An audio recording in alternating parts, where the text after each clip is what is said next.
على آلك وأصحابك يا سيدي يا نور اللہ۔ حاضرین محترم،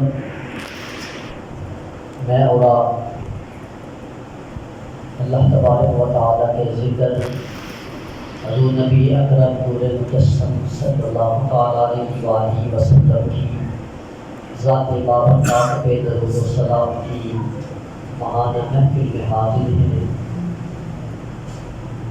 اللہ کریم میری اور آپ کی حاضری اپنی پاک بارگاہ میں قبول فرمائے، آمین آمین۔ حضرت سیدنا موسیٰ کلیم اللہ وعلی نبینا علیہ السلام اللہ تبارک و تعالیٰ کی بارگاہ سے جب انہیں تختیاں ملی، قرآن تختیوں کی شکل میں ملی، تو اس میں ایک امت کا تذکرہ ہوا۔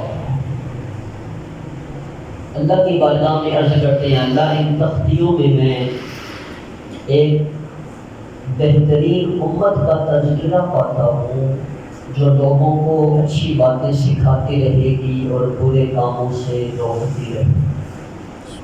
اے اللہ تو فضل فرما، وہ میری امت فرما۔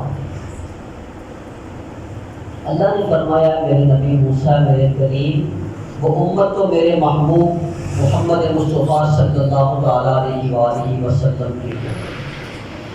پھر عرض کی، اے اللہ ان تختیوں میں ایک ایسی امت کا پتہ چلتا ہے جو سب سے آخر میں پیدا ہوگی لیکن جنت میں وہ سب سے پہلے جائے۔ سبحان اللہ۔ اے اللہ تو کرم فرما، وہ امت میری فرما۔ اللہ نے فرمایا میرے کریم، وہ میرے محبوب محمد مصطفیٰ صلی اللہ علیہ وسلم کی امت ہے۔ پھر عرض کی، مولا وہ ایسی امت ہے جو گمراہوں اور بدکاروں سے جہاد کرے گی، مشرکین سے جہاد کرے گی، حتیٰ کہ وہ دجال سے بھی مقابلہ کریں گے، لڑائی کریں گے۔ اے اللہ فضل فرما، وہ میری امت کر دے۔ اللہ نے فرمایا وہ میرے محمد مصطفیٰ صلی اللہ تعالیٰ علیہ وسلم کی امت ہے۔ پھر عرض کی، اے مولا وہ امت جب کوئی نیکی کا ارادہ کرے لیکن کسی وجہ سے اس پر عمل نہ ہو سکے گا تو پھر بھی انہیں ایک ثواب ملے گا، اور اگر وہ نیکی پر عمل کر لیں گے، نیک عمل کریں گے، تو اس کے بدلے میں 10 حصے ثواب ملے گا، بلکہ 700 حصے تک۔ اے اللہ تو فضل فرما، وہ میری امت فرما۔ اللہ نے فرمایا وہ میرے محبوب احمد مصطفیٰ صلی اللہ تعالیٰ علیہ وسلم کی امت ہے۔ پھر عرض کی، مولا میں ان تختیوں میں ایک ایسی امت کا تذکرہ پاتا ہوں جو قیامت کے دن دوسروں کی بھی شفاعت کریں گے، اور جن کی وہ شفاعت کریں گے وہ بھی آگے شفاعت کریں گے۔ یعنی سب سے پہلی جو شفاعت ہے وہ حضور نبی کریم صلی اللہ تعالیٰ علیہ وسلم فرمائیں گے، پھر اس کے بعد جس کی شفاعت حضور فرمائیں گے وہ آگے لوگوں کی شفاعت کرتے جائیں گے، اور جن کی وہ شفاعت کریں گے وہ لوگ آگے بھی لوگوں کی شفاعت کریں گے۔ تو عرض کی، مولا تو اس امت کو میری امت فرما دے۔ اللہ نے فرمایا وہ میرے محبوب صلی اللہ تعالیٰ علیہ وسلم کی امت ہے۔ حضرت قتادہ رضی اللہ تعالیٰ عنہ فرماتے ہیں کہ جب یہ ساری باتیں اللہ کی بارگاہ میں حضرت موسیٰ علیہ السلام عرض کر چکے نا، تو آخر میں وہ تختیاں سائڈ پہ رکھ دیتے ہیں۔ اے اللہ مجھے اس احمد مصطفیٰ محمد مصطفیٰ صلی اللہ تعالیٰ علیہ وآلہ وسلم کی امت میں سے بنا۔ مختصر یہ کہ اللہ تبارک و تعالیٰ نے جو اس امت کو مقام و مرتبے عطا فرمائے ہیں، حضور نبی کریم صلی اللہ تعالیٰ علیہ وسلم کے صدقے میں ان مقام اور مراتب کو دیکھ کے انبیاء دعائیں کرتے رہے، مولا ہمیں اس نبی کا امتی بنا دے۔ ہمیں اللہ نے بڑے کرم سے حضور نبی کریم صلی اللہ تعالیٰ علیہ وآلہ وسلم کا امتی ہونے کا شرف عطا فرمایا ہے، تو ہمیں اس کا حق ادا کرنا چاہیے۔ حق کیسے ادا ہوگا؟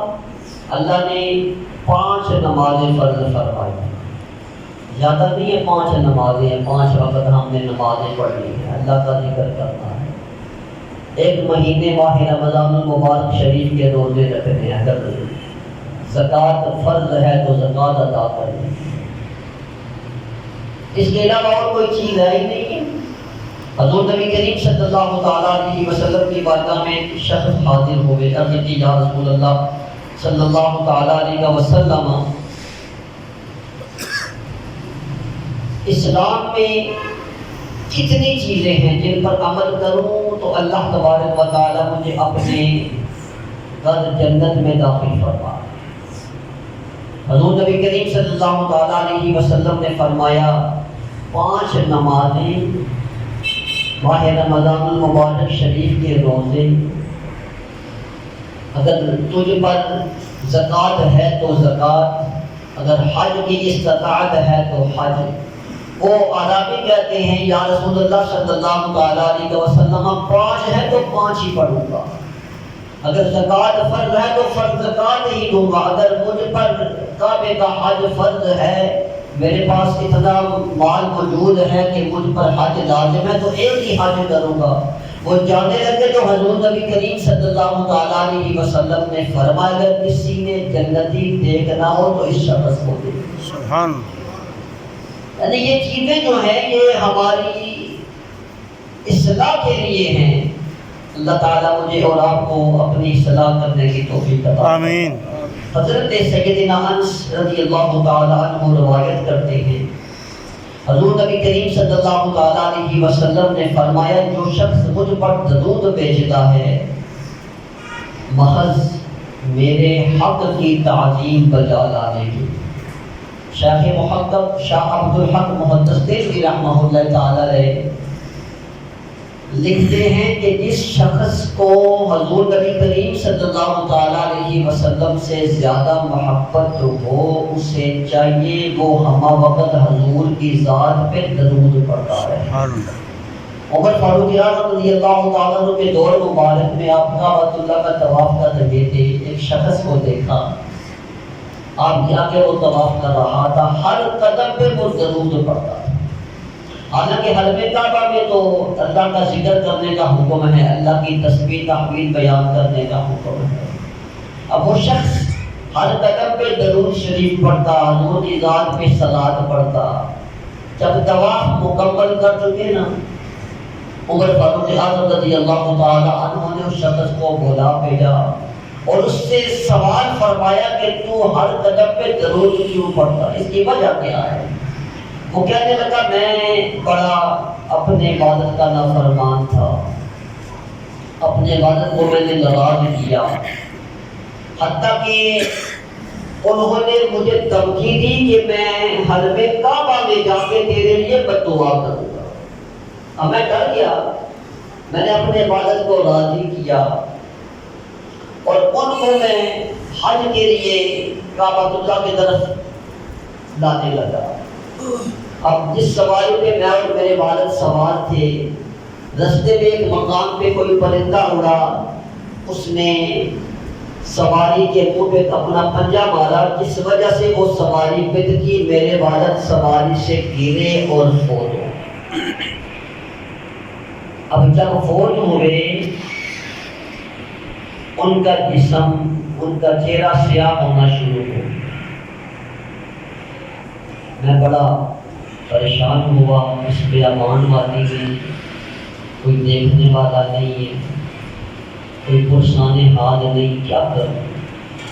وہ عربی کہتا ہے، وہ شخص کہتا ہے میری اسی پریشانی کے عالم میں آنکھ لگ گئی۔ جب آنکھ لگی نصیب جاگ اٹھے، کملی والے مصطفیٰ تشریف لے۔ سبحان اللہ۔ اور فرمانے لگے تیرا والد مجھ پہ درود پڑھا کرتا تھا، آج اس پہ مشکل وقت ہے تو اللہ تبارک و تعالیٰ نے مجھے تیرے والد کے لیے بھیجا ہے۔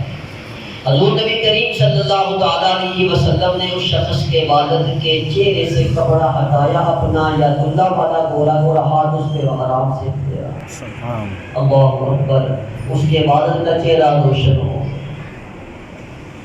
وہ شخص کہتا ہے میں نے اپنے والد کو جنازہ پڑھ کے وہیں دفن کیا، تو اب میں جہاں بھی قدم اٹھاتا ہوں حضور کی ذات پہ میں درود پڑھتا ہوں اور کچھ بھی نہیں کرتا۔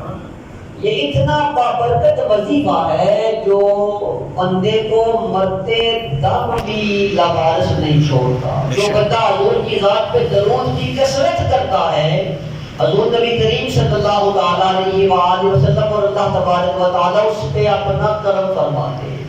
تو حضرت انس فرماتے ہیں کہ حضور نبی کریم صلی اللہ تعالیٰ علیہ وسلم نے فرمایا جو مجھ پر درود بھیجتا ہے محض اس لیے کہ میرے حق کی تعظیم بجا لائے، تو اللہ تعالیٰ ایک فرشتہ پیدا کرتا ہے جس کا ایک پر مشرق میں دوسرا مغرب میں، اور اس کے دونوں پاؤں زمینوں کے اندر ہوتے ہیں، زمین کی گہرائی میں اس کی گردن لپٹی ہوتی ہے عرش کے نیچے۔ اللہ تبارک و تعالیٰ اسے حکم دیتا ہے درود پر میرے اس بندے پر جس طرح اس نے میرے محبوب صلی اللہ تعالیٰ علیہ وسلم پر درود پڑھا ہے۔ اور حضور فرماتے ہیں کہ وہ قیامت تک فرشتہ اس بندے پر اللہ تبارک و تعالیٰ کی رحمت نازل فرماتا رہے گا۔ اب دوسرے مقام میں فرمایا کہ اللہ تبارک و تعالیٰ اس فرشتے کو حکم فرماتا ہے کہ پانی میں غوطہ لگا، دریائے رحمت میں غوطہ لگا۔ وہ دریائے رحمت میں غوطہ لگاتا ہے، جب اس دریا سے باہر نکلتا اپنے پروں کو جاڑتا ہے، اس کے پروں سے پانی کے قطرے گرتے ہیں تو اللہ ہر قطرے سے ایک فرشتہ پیدا فرما دیتا۔ وہ تو قادر مطلق ہے، اسے کیا کمی ہے، وہ کن کیا کہ ہر چیز کو تخلیق فرماتا ہے۔ حضور فرماتے ہیں کہ اللہ تبارک و تعالیٰ اس ہر پانی کے قطرے سے فرشتہ پیدا فرماتا ہے، اور جو مجھ پر درود پڑھتا ہے اس کے لیے وہ سارے فرشتے قیامت تک استغفار کرتے رہے۔ سبحان اللہ۔ ایک اور مقام میں فرمایا حضور نبی کریم صلی اللہ تعالیٰ علیہ وآلہ وسلم فرماتے ہیں کہ اللہ تبارک و تعالیٰ کا ایک ایسا فرشتہ ہے جو ساری کائنات کے انسانوں کی بولیاں سمجھتا ہے۔ آقا جی کے منہ تھے غلاماں دیاں ٹولیاں، اللہ والا ہزاراں۔ سبحان اللہ، سبحان اللہ۔ حضور کی بڑی شان ہے، یہ جو فرشتہ ہے حضور تو جانوروں کی بولیاں بھی سمجھتے ہیں، پرندوں کی بولیاں بھی سمجھتے ہیں، جمادات کی بولیاں بھی سمجھتے ہیں، درختوں کی زبانیں بھی سمجھتے ہیں۔ یہ فرشتہ ہے جو اللہ کی مخلوق ہے۔ حضور فرماتے ہیں کہ ایک ایسا فرشتہ جس سے اللہ نے یہ قوت عطا فرمائی ہے، وہ ساری کائنات کے انسانوں کی بولیاں سنتا بھی ہے، سمجھتا بھی ہے۔ جب کوئی بندہ کسی جگہ سے، کسی مشرق میں، مغرب میں، شمال میں، جنوب میں، جہاں بھی مجھ پہ درود پڑتا ہے، وہ فرشتہ مجھے کہتا ہے اے محمد صلی اللہ تعالیٰ علیہ وسلم۔ اب دیکھیے کتنی اللہ کی ہم پہ کرم نوازی ہے۔ فرشتہ بھی درود پڑھنے والے کو بھی جانتا ہے، اس کے باپ کو بھی جانتا ہے کہ درود کون پڑھ رہا ہے اور کس جگہ سے پڑھ رہا ہے۔ حضور فرماتے ہیں وہ فرشتہ کہتا ہے یا رسول اللہ صلی اللہ تعالیٰ علیہ وسلم آپ کے فلاں ابن فلاں اللہ امتی نے آپ کی ذات پہ درود پڑھا ہے۔ تو حضور نبی کریم صلی اللہ تعالیٰ علیہ وسلم فرماتے ہیں کہ میں اسے کہوں گا کہ تو میری طرف سے اس پر 10 درود بھیج۔ اللہ اکبر۔ پھر وہ فرشتہ اللہ کی بارگاہ میں حاضر ہوتا ہے، اللہ تبارک و تعالیٰ کی بارگاہ میں عرض کرتا ہے مالک آپ کے نبی صلی اللہ تعالیٰ علیہ وسلم کے فلاں ابن فلاں امتی نے آپ کے محبوب پہ درود پڑھا ہے، تو اللہ فرماتا ہے کہ میرے اس نبی کے امتی پر تو 10 رحمتیں نازل فرما، اور ایک رحمت کی وجہ سے اللہ فرماتے ہیں کہ اللہ تبارک و تعالیٰ کا جو عذاب ہے اسے چھو بھی نہ سکے گا۔ بڑی برکات ہے درود شریف پڑھنے کی۔ اللہ تعالیٰ مجھے اور آپ سب کو حضور نبی رحمت صلی اللہ تعالیٰ علیہ وسلم کی ذات پر کثرت سے درود و سلام پڑھنے کی توفیق عطا فرمائے۔